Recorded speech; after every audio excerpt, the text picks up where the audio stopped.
សូមស្វាគមន៍មកកាន់ Channel ឆ្នោតលៀបសំណាងរបស់ Admin ថ្ងៃនេះ Admin មានលេខតម្រុយល្អៗរបស់ឆ្នោតយួនសម្រាប់ចែកជូនពុកម៉ែបងប្អូននៅថ្ងៃទី1 ខែ 1 ឆ្នាំ 2026 នេះ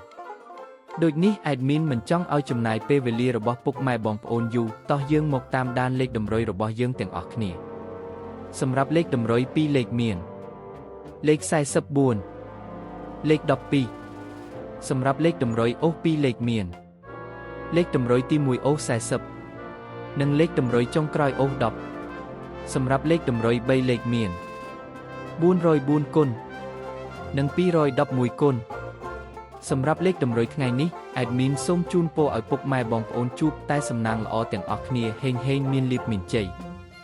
ជាចុងក្រោយសូមកុំភ្លេចជួយចុច Subscribe និង Comment ហើយដាក់សញ្ញារូបកណ្ដឹងដើម្បីជួយផ្ដល់កម្លាំងចិត្តមកកាន់ Admin ជាពិសេសងាយស្រួលតាមដានវីដេអូថ្មីនិងលេខតម្រុយល្អៗជាប្រចាំថ្ងៃជាមួយ Admin សូមគោរពលាពុកម៉ែបងប្អូនពីខ្ញុំបាទ Admin ឆ្នោតលៀបសំណាង